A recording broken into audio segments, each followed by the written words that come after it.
up in the middle with Dave.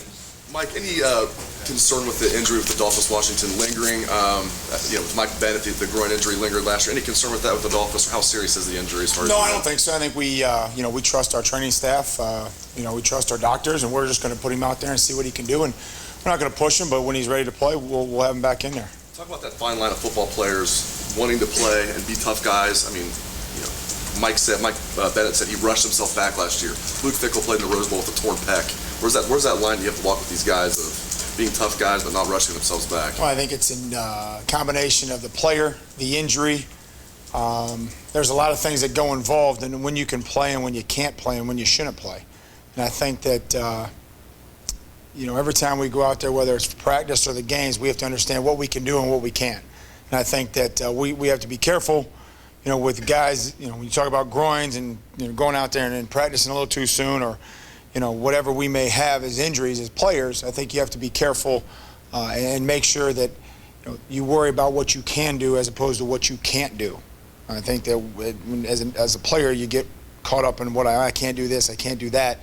But if you can worry and focus on what you can do, so I can do this, I can do these individual drills, I can do this team period, but concentrate on what you can do as opposed to what you can't. And last thing for me, it must be nice to lose a guy like Adolphus, but you plug Joey Bosa in there, and he has a tremendous game. You can talk about Joey a little bit. Well, his development was much faster than I think a lot of people thought it would be.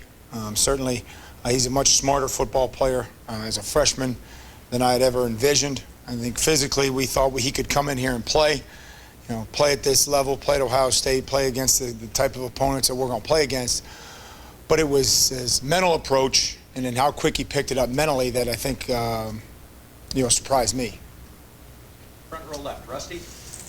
Mike, does it make it more difficult your job this week because you're not playing Wisconsin or Michigan or a top-name team? You're playing an FCS team. The players know it too. Well, I think the players know it. Everybody knows it. But our job as football players is to go out there, be ready to play 60 minutes of football, a physical football, tough football, Ohio State football. We got run around a little bit last week with the amount of plays we played and who we played against and the offense we played against. So it doesn't matter. It's just every week is a different opponent. It's a new challenge. And regardless, I think you want to go out there and we only have guys that Michael Bennett started 4 football games at Ohio State. Noah Spencer started 3 football games at Ohio State. So from our standpoint, it's going to be real easy. There's a lot to fix. There's a lot to work on, and that's going to continue on Saturday. Front row middle, Bill. Bill Rabinowitz, Dispatch. You had to replace 4 starters, obviously. How far along in that progression, that development, are you? Are you happy with the growth of the line? I think we're all happy. I think we started in the spring. We had most of those guys here in the spring. Joey wasn't here in the spring. Michael Hill wasn't here. But we had most of those guys that are playing for us in the spring. And it really started then, focusing on what we need to do, what we would have to do, treating every weekend like a game, every Saturday scrimmage like a game. Wasn't a game, but that's how we approached it in our mindset, and I think it helped us. And now, we've gotten off to a good start. You said there's a lot of work to do. What's the 1 or 2 things that you want to see next? Well, I think technique is always important. I think you look at, pass rush technique is things that, we're always going to continue to work on. Run game fundamentals, where our hands are, our hands inside, are we hitting on a rise? All those little things. We talk about effort, toughness, the ability to strain, and also the ability to play with some technique. So those are the things we work on every single day. Doesn't change. Front row, Tim. Tim Mike Columbus Dispatch. Hey, Mike, is there concern coming out of this game about the tackling that went on Saturday night, or do you couch it with the attack y'all were facing? I mean, with the wide stuff. Well, everybody's going to force you to tackle in space. I think that's why, that's what happens in the National Football League. That's what happens in college. Teams are going to force you to tackle in space. Nobody, it's easy to tackle a guy in the B gap, but when you get players that are displaced and you get, receivers that are split out, the defenders get further. The space between defenders gets further and further. So, we all have to tackle in space. There's times where defensive ends have to tackle in space, or, cornerbacks or slots or safeties, that we all have to tackle in space. So, we talk about, trying to close the gap, trying to be aggressive, trying to get other guys running the ball. And a lot of times we did that, and the times that we didn't do that and get a lot of guys running the ball, you give up yards after those missed tackles. We're talking about trying to keep teams under, having less than 10 missed tackles a game. And if we can do that, we're probably going to win the game. But the yards after those missed tackles is kind of what kills you. I know you don't lean on this, but I'm going to ask anyway, though. At this time last year, Urban Meyer was very concerned about the tackling. Today, he didn't seem as concerned, but you always have to work on that, I guess. I mean, Well, I think it's a y'all's- concern. I think, just from our room, from the defensive line room alone, we had 4. That's something that we have to take advantage of every opportunity we have to tackle the guy with the ball. We don't get as many opportunities just because of where we are. And so when we miss 4, that's 4 opportunities that we could have had to potentially have a big play, tackle for loss, tackling the quarterback, whatever it may be. So we had 4 come out of our room. So that's where we have to start. Back row right, Clay. Coach Vrabel, is there anybody who's come any further than Chris Carter? And how would you have seen him playing, was it 76 snaps, even 2-3 weeks ago? And how did you get him from point A to point B? Well, I don't think that there's a lot of great individual stories on this football team and the development since Coach Meyer's been here. But Chris was a guy that hadn't done much in his career, was eating free, was going to school for free and really not earning much. He got his weight under control, started going to class, started taking those things seriously, started listening to what we were trying to coach, had a good spring, got his weight down, reported to camp, and then really made every single practice and got better and better and better. And with that, you get rewarded with snaps in the game, and you get to play, and you get to go out there and contribute. That started against Buffalo, matured against San Diego State.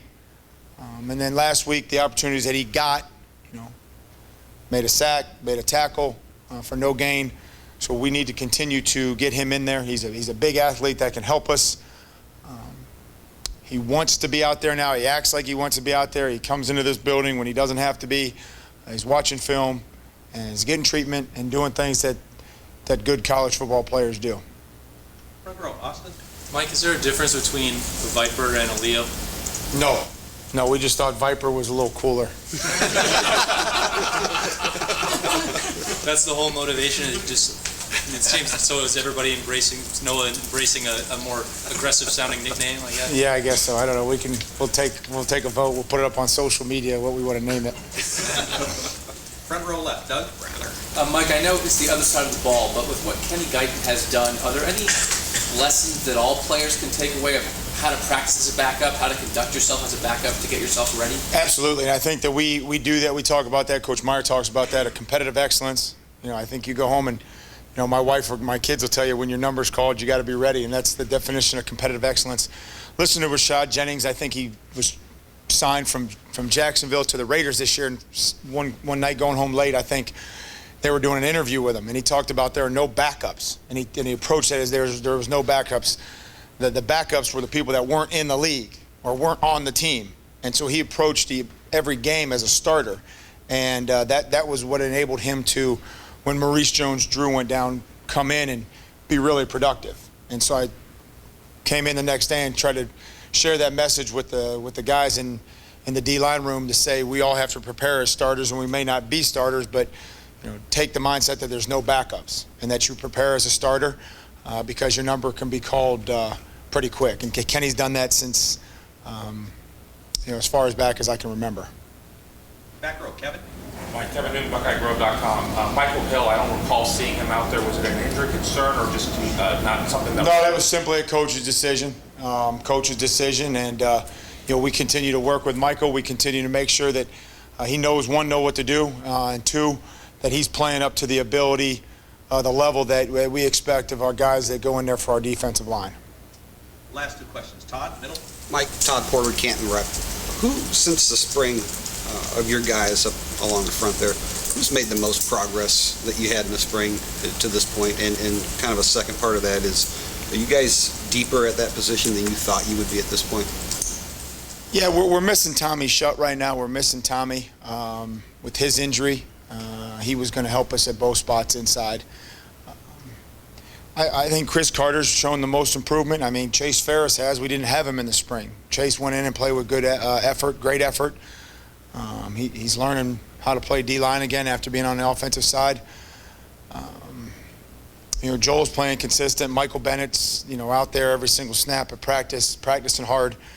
I don't know. I mean, I just think that everybody's trying to show as much improvement as they possibly can. So where we've come from the spring is pretty much irrelevant right now. Dave, did you have one more?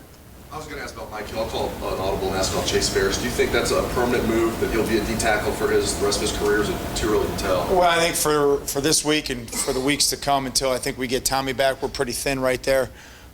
Chase is, he's bigger, stronger. He's more developed than what he was when he left and went over to the other side of the ball. So I think that's helped him come back over and contribute and play hard and try to play physical. So, in the meantime, he'll be there, in the short term. Mike, thank you very much. Thanks, guys.